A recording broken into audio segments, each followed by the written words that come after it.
Good evening बच्चों।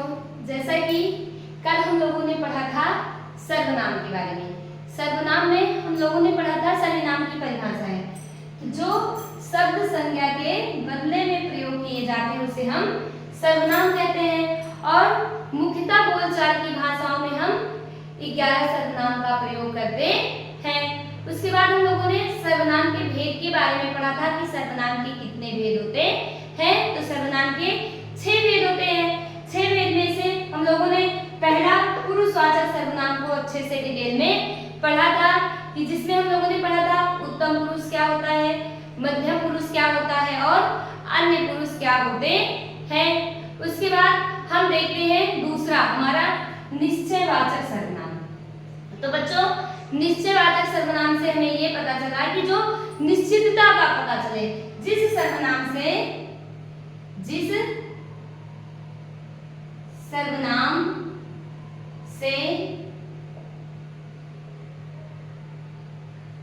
निश्चितता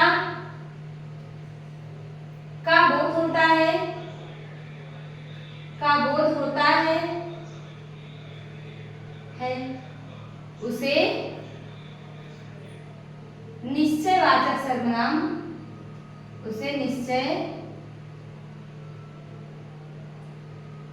निश्चयवाचक सर्वनाम कहते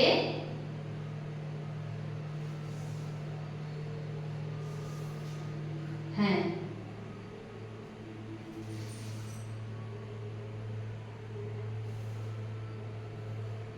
तो बच्चों, जिस सर्वनाम से हमें निश्चितता का बोध होता है उसे हम निश्चयवाचक सर्वनाम कहते हैं। जैसे यह, वह, ये, वे, यानी यह मेरी पुस्तक है, यह मेरी पेन है, वे सब जा रहे हैं।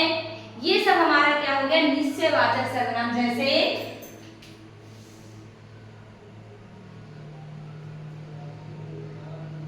यह मेरी पुस्तक है, यह मेरी पुस्तक है। इससे हमें यह पता चल रहा है कि निश्चित ही यह हमारी पुस्तक है, यानी यह दूसरे की पुस्तक नहीं है, यह मेरी पुस्तक है, या ये मेरी पेन है। यानी तो हमें ये पता चला कि निश्चय ही ये हमारी पेन है, किसी दूसरे व्यक्ति की पेन नहीं है।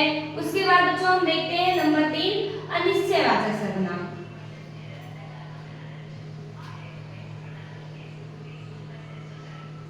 अब अनिश्चयवाचक सर्वनाम के बारे में जानेंगे कि नंबर 3 हमारा हो गया अनिश्चयवाचक सर्वनाम।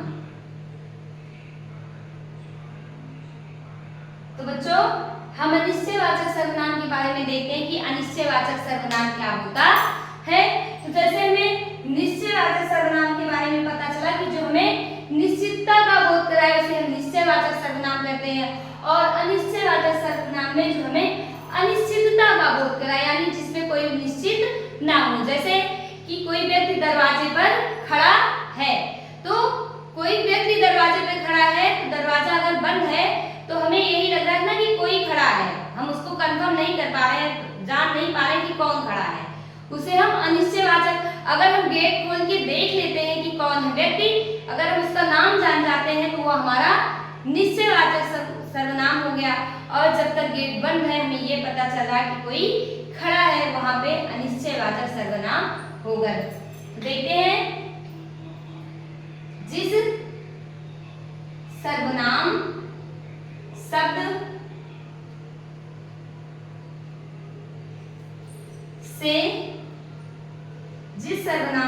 से अनिश्चितता का बोध होता है,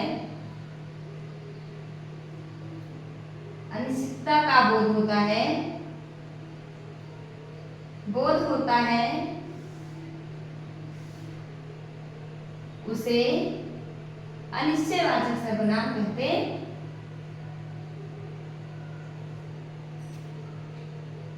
वाचक सर्वनाम कहते हैं।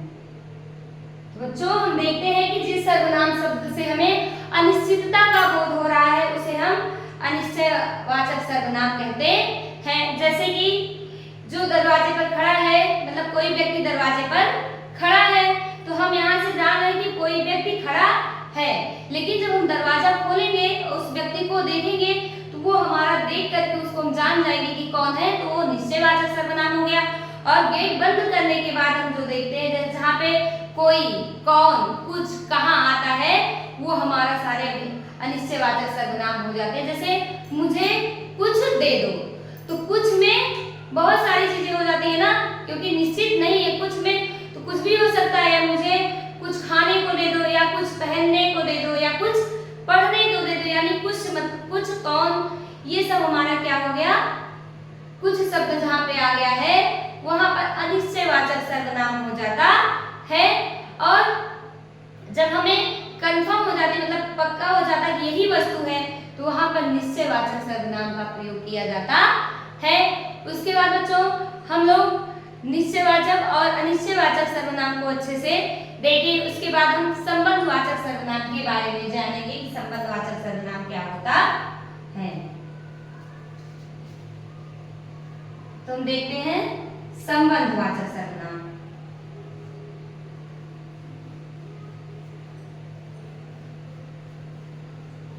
हमारा चौथा आता है संबंधवाचक सर्वनाम। संबंधवाचक सर्वनाम। अब बच्चों हम देखते हैं कि संबंध, वैसे हमें नाम से ही पता चल रहा है कि जो सर्वनाम एक दूसरे में संबंध स्थापित हो, एक दूसरे से जुड़े, उसे हम संबंधवाचक सर्वनाम कहते हैं। तो देखते हैं परिभाषा। जो सर्वनाम प्रधान वाक्य और मिश्रित वाक्य में, जो सर्वनाम शब्द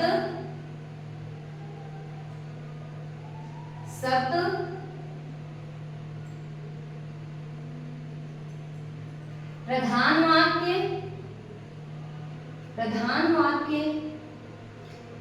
और मिश्रित वाक्य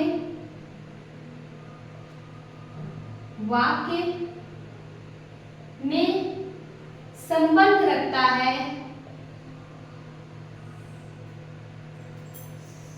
रखता है, उसे संबंधवाचक वाक्य कहते हैं। वाचक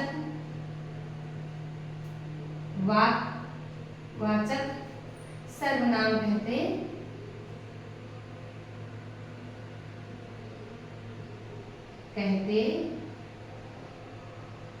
उसे संबंधवाचक सर्वनाम कहते हैं। जैसे हमारा हो गया जैसी करनी, जो जैसी करनी वैसी भरनी, जैसी करनी वैसी भरनी। अब जैसी और वैसी में संबंध स्थापित हुआ, दोनों मिश्रित वाक्य में संबंध स्थापित हुआ, जैसी वैसी। तो यहाँ पे हमारा क्या हो गया, संबंधवाचक सर्वनाम। जैसी करनी वैसी भरनी, जैसी और वैसी में संबंध स्थापित हुआ है, इसलिए यहाँ पे संबंधवाचक होगा। जैसे जो सोएगा वो खोएगा, तो जो सोएगा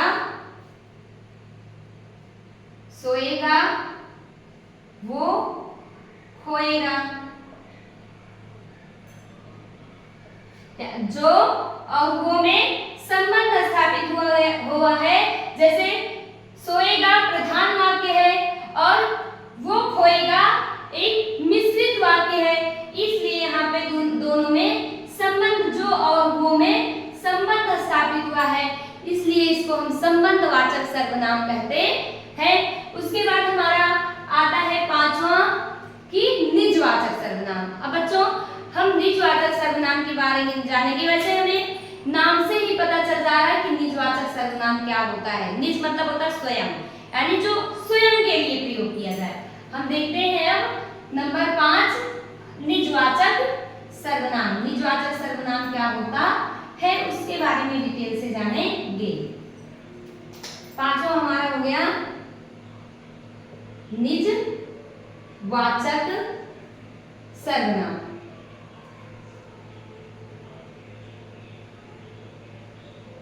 अब बच्चों हम देखते हैं निज वाचक मतलब होता है स्वयं के लिए। अभी हमने बताया कि जहां पर निज यानी स्वयं का बोध हो, जिस सर्वनाम में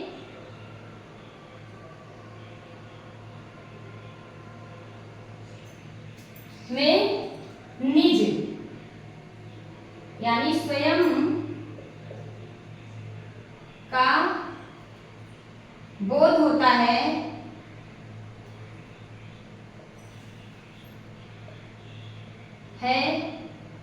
उसे निजवाचक सर्वनाम कहते हैं। निजवाचक सर्वनाम कहते हैं। तो बच्चों हम देखते हैं निजवाचक सर्वनाम, जिस सर्वनाम में निज यानी स्वयं का बोध होता है उसे हम निजवाचक सर्वनाम कहते हैं। जैसे उदाहरण कई सारे हो गए, हम अपना काम स्वयं करेंगे यानी हम अपना काम स्वयं करेंगे। तो हम निज हो गए ना कि मैं अपना काम स्वयं कर रहा हूं, दूसरे की सहायता नहीं लूंगा। तो जैसे हम अपना काम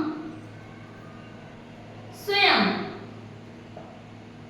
करेंगे यानी इसमें स्वयं मैं अपना काम कर रही हूं, इसलिए यहाँ पे निजवाचक सर्वनाम का प्रयोग हुआ है, क्योंकि इसमें हम इस काम में हमें करने के लिए दूसरे व्यक्ति की आवश्यकता नहीं होती है, इसको हम खुद अपने काम को करेंगे, इसलिए यहाँ पे निजवाचक सर्वनाम का प्रयोग हुआ है। उसके बाद बच्चों हमारा छठा आता है कि छठा सर्वनाम हमारा हो गया प्रश्नवाचक सर्वनाम। छठा हो गया हमारा प्रश्नवाचक सर्वनाम। प्रश्नवाचक सर्वनाम। अब बच्चों हमें जैसे कि नाम से इस सर्वनाम को नाम से ही पता चल रहा है कि इस सर्वनाम में क्या होगा। तो जिस सर्वनाम शब्द में कोई प्रश्न का बोध हो उसे हम निजवाचक सर्वनाम कहेंगे। जिस सर्वनाम शब्द में प्रश्न का बोध हो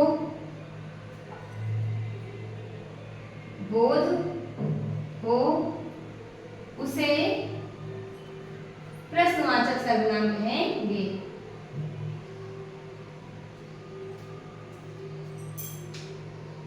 सर्वनाम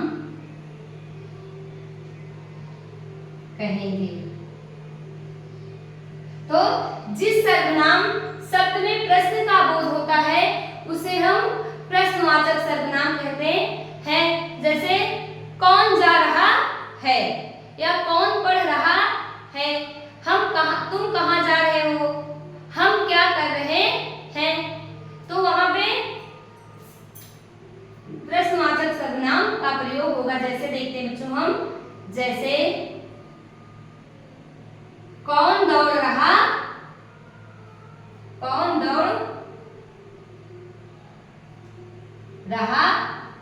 है, तो यहाँ पे हमें कौन शब्द मिल गया, इसलिए यहाँ पे प्रश्नवाचक। तुम क्या कर रहे हो, तुम क्या कर रहे हो, क्योंकि इस सर्वनाम शब्द में प्रश्न किया गया है ना कि क्या कर रहे हो, तो यहाँ पे हमें प्रश्नवाचक सर्वनाम हमारा हो जाता है। तो बच्चों आज की क्लास में हम लोगों ने सर्वनाम के 5 भेद के बारे में अच्छे से पढ़ा है। उसके बाद कल की कक्षाओं में हम नया टॉपिक स्टार्ट करेंगे, नया टॉपिक शुरू करेंगे एक नए टॉपिक के साथ, इसलिए सब लोग अच्छे से पढ़ते रहिए। और उसके बाद कल की क्लास में हम आप लोगों से मिलते हैं, तब तक के लिए धन्यवाद।